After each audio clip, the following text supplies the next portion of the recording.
Hello বন্ধুরা, আজকে আপনাদেরকে এমন একটি ছেলের গল্প শোনাবো, যেখানে একজন নান সেই ছেলেকে কিভাবে তার ভালোবাসার জালে আটকায় এবং তার যেই যৌবন চাহিদা মিটায়, সেই গল্পটি আপনাদেরকে শোনাবো। সো আজকের গল্পে আমি আছি শামীম। সবাইকে আমার পুরোটা সময় জুড়ে থাকার জন্য আমন্ত্রিত। সো ১ম এ ছেলেটা আ দেখি অনেক সুন্দর গান করে এবং YouTube এ তার চ্যানেল আছে, সেই চ্যানেলে আপলোড করে। সো ওই ছেলেটা যে স্কুলে পড়ে, সেই স্কুলের কিভাবে ওই মেয়েটা ঢুকবে সেই চিন্তা করে দেখে আমি মাস্টারের পোস্টে একটা ঢুকতে পারি। সো সেই মেয়েটি টিচার হয়ে সেই ছেলেটির স্কুলে জয়েন করে এবং ওই ছেলেটির খুব কাছাকাছি থাকার চেষ্টা করে। সো যেই চিন্তা সেই কাজ, সেই স্কুলে মেয়েটি নান এবং সুন্দর একটা টিচারের ভূমিকায় হাজির হয়।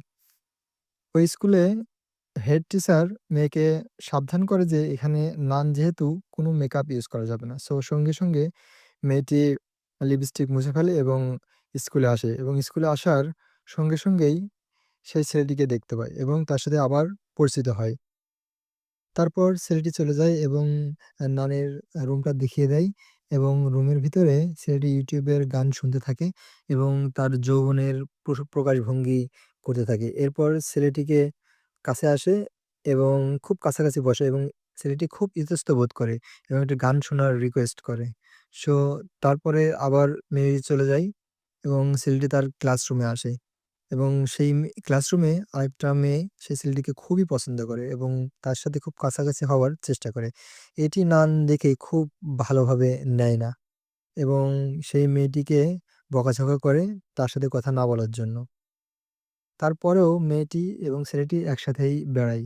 কারণ তারা খুব ভালো বন্ধু হয়ে গেছে এই মুহূর্তে।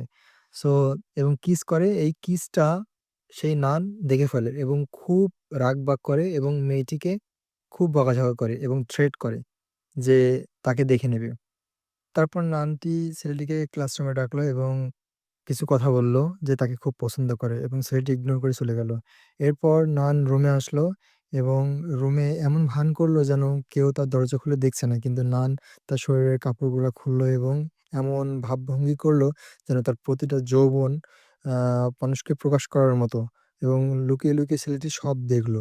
দেখার পর নান তার কি মনোভাব এবং কি ইফেক্ট পড়ে সেটার উপরে চিন্তা করল এবং ছেলেটি বাসায় এসে আর ঘুমাতে পারল না। চোখ বুজলেই শুধু নানের কথা মনে পড়ে। সো কিভাবে নানের কাছাকাছি যাবে সেই চিন্তায় বিভোর সেই স্টুডেন্টটি। এরপর সেই ছেলেটি যে মেয়েটির সাথে মিশতো, যে নান পছন্দ করত না, সেই মেয়েটির রুমে ঢুকলো এবং তার বইয়ের ভিতরে মাদকদ্রব্য রেখে আসলো এবং এরপর অথরিটিকে জানিয়ে কিভাবে কমপ্লেইন করা যায় সেই ব্যবস্থাই করলো। সো মেয়েটির রুমে চেক করার জন্য হেড টিচার আসলো এবং হেড টিচারকে বুঝালো যে মেয়েটির বইয়ের ভিতরে মাদকদ্রব্য আছে। ক্লাসে এসে সকল স্টুডেন্টদেরকে বই খুলতে বলল এবং নান যে মেয়েটির উপর সন্দেহ করে সেই মেয়েটির বইয়ের ভিতরে দেখে একটি মাদকদ্রব্য এবং স্কুলে কমপ্লেইন করার মাধ্যমেই সেই মেয়েটিকে স্কুল থেকে টিসি দিয়ে দেওয়া হয় এবং স্কুল থেকে তাকে বের করে দেয়।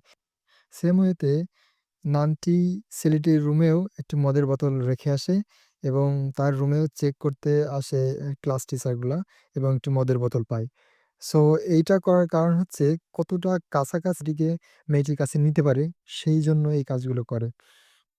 এরপর নান তার রুমে চলে যায়। রুমে গিয়ে ছেলেটির ফটো দেখতে থাকে এবং তার যৌবন উপভোগ করতে থাকে।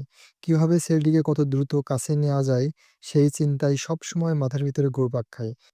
নানটি সবসময় ছেলেটির বিভিন্ন activities এ অংশগ্রহণ করে এবং ছেলেটিকে বিভিন্নভাবে হেল্প করার চেষ্টা করে এবং হেল্প করার মাধ্যমে তার boobs গুলা কিভাবে দেখানো যায় সেই ট্রাই করে এবং একটা সময় সে তার রুমে ক্যামেরা ফিট করে। ক্যামেরা ফিট করে ছেলেটি রুমে আসে এবং ছেলেটিকে তার মনের ইচ্ছা কথা জানায় এবং নান চেষ্টা করে তার সাথে ইন্টিমেট হওয়ার। সো এক পর্যায়ে নান তার কাজে সফল হয় এবং তার সকল দেহভঙ্গি, যৌবন তার একাকার হয়ে মিশায় ফেলে এবং ভিডিওটি রেকর্ড করে ফেলে। ছেলেটি এই কাজের জন্য খুবই অনুতপ্ত হয়। এদিকে নান গত রাত্রে যে ইন্টিমেট হওয়া ছেলেটির কাপড়ে মুখ লাগিয়ে গন্ধ নিতে থাকে।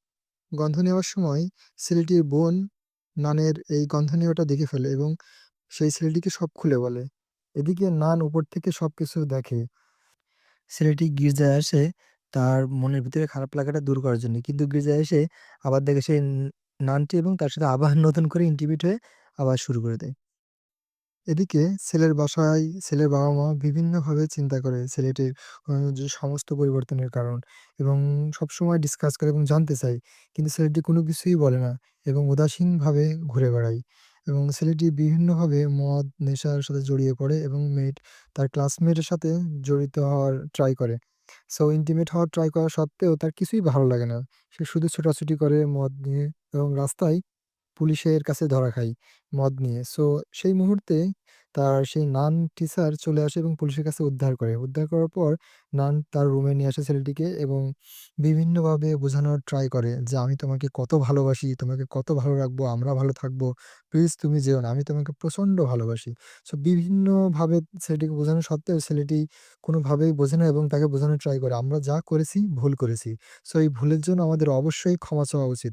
এবং ছেলেটি রাস্তায় এসে বসে থাকে এবং তার বাবা তার পাশে এসে বসে এবং বোঝানোর ট্রাই করে যে জীবনে চলার পথে কত কিছুই হবে এই নিয়ে ঘাবড়ানোর কিছু নাই। এদিকে ছেলেটি গত রাত্রে যেহেতু নানির সাথে খুব খারাপ বিহেভ করছে এইজন্য আবার নানির বাসায় আসে এবং ছেলেটি দেখে ঘুমের অনেক ওষুধ নান খেয়েছে এবং আ সে অজ্ঞান হয়ে পড়ে আছে এবং তার মুখের সাথে মুখ লাগিয়ে নিঃশ্বাস দিতে ট্রাই করলো এবং নান তা উপভোগ করার চেষ্টা করলো এবং ছেলেটি বুঝলো এটা অভিনয় ছিল। সো এতে খুবই বিরক্ত হয় ছেলেটি এবং নান বুঝে ফেলে ছেলেটি তার প্রতি কতটা দুর্বল। সো এই দুর্বলতাকে কাজে লাগিয়ে নান তার ভালোবাসা উদ্ধার করতে চায়। এদিকে ক্লাস টিচারের একমাত্র প্রতিদ্বন্দ্বী হচ্ছে এই মেয়েটি। যে মেয়েটি সবসময় ছেলেটির সাথে লেগে থাকে, লেপটিয়ে পড়ে থাকে। সো এই মেয়েটিকে শায়েস্তা করার জন্য নান খুবই ট্রাই করে এবং কিভাবে কি করবে মাথায় কাজ করে না। সো তার নানের মাথায় একটি বুদ্ধি আসলো যে মেয়েটিকে মেরে ফেলবে এবং মেয়েটির হলে গেল এবং গোসলখানায় মেয়েটিকে মেরে ফেলল এবং ওই লাশটা ওইভাবে রেখে আসলো। এবং এরপরে নান এই লাশ কিভাবে কি করবে কোনো কিছুই মাথায় ঢুকতেছিল না। এবং ওই স্কুলেরই আরেকটা মেয়ে সেটা দেখে ফেলল এবং পুলিশ এসে লাশটিকে নিয়ে গেল। এই বিষয়ে সে যে নানটি কিছুই বোঝে না, জানে না এইজন্য একটা অভিনয় করার ট্রাই করল। কিন্তু সবাই এই নানের উপরে আ সন্দেহ করল এবং ছেলেটি বলল যে, "তুমি এই কাজটি করেছো" এবং নান তাকে বোঝানোর ট্রাই করল যে, "আমি তোমাকে কত ভালোবাসি। তোমার জন্য আমি দুনিয়ার সবকিছু করতে পারি এবং তুমি আমার সাথে যে ইন্টিমেট হয়েছো সেই ভিডিও আমি রেকর্ড করেছি। এখন তুমি আমার সাথে না থাকলে আমি সবাইকে সব বলে দেব।" তারপর ছেলেটির মা, তার বোন এবং ছেলেটিকে নিয়ে চলে যায় এবং ডিনারের টেবিলে খাইতে বসে। তারা ডিনারের টেবিলে ডিসকাস করতে থাকে। সেই সময় নানটি সেই ডিনারের টেবিলে এসে হাজির হয় এবং যেহেতু ছেলেটির শিক্ষিকা, সেহেতু সবাই তাকে খুব রেসপেক্ট করে এবং রেসপেক্ট করার সাথে, সাথে তাকে অফার করে খেতে। সেই খাবার টেবিলে সেই নানটি খায় এবং ছেলেটির পাশে তার যৌবনের বিভিন্ন অঙ্গভঙ্গি হাত দিয়ে তার ছেলেটির শরীরে স্পর্শ করার ট্রাই করে। সো এদিকে ক্লাস টিচারের যে হেড টিচার আছে সে সবকিছু বুঝে ফেলে এবং সব পদচারণাগুলা খেয়াল করতে থাকে। সো নানের এই সবকিছু ওই হেড টিচারের পছন্দ হয় না। সো সেই হিসাবে আ কোনো কিছু করার ট্রাই করতেছে। সো এদিকে ছেলের বোনের কাছে সবকিছু শেয়ার করে।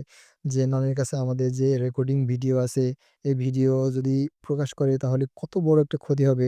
তাকে যে ব্ল্যাকমেইল করতেছে এই জিনিসটা তার বোনকে বোঝায় এবং বোন তার নানির বাসায় এসে ল্যাপটপ ঘাটাঘাটি করে বিভিন্ন ছবি দেখতে পারে। কিন্তু তার যে গোপন ছবিগুলো আছে সেখানে লক করে রাখে ছবিটি। সো এদিকে তারা খোঁজাখুঁজি শুরু করে। নান ভালোই বুঝতে পারে যে তলে, তলে কোনো কিছু হচ্ছে। এই ভেবে সে খুবই টেনশনে থাকে। এদিকে অ্যা যে হেড টিচার আছে সে নানকে বোঝানোর ট্রাই করে এবং নান তা বুঝতে চায় না এবং হেড টিচার তাকে থ্রেটও দেয়। এইজন্য নান সেই হেড টিচারকে মেরে ফেলে। এদিকে সেই ছেলেটি এবং তার বোন এই জিনিস দেখে ফেলে। নান এরকমটি সন্দেহ করে। সো তারপরে নান তাদের কাছে আসে এবং তাদেরকে বিভিন্নভাবে বোঝানোর ট্রাই করে। তাকে বিভিন্নভাবে কথা বলে এবং সেটা তার নানের ভালো লাগে না।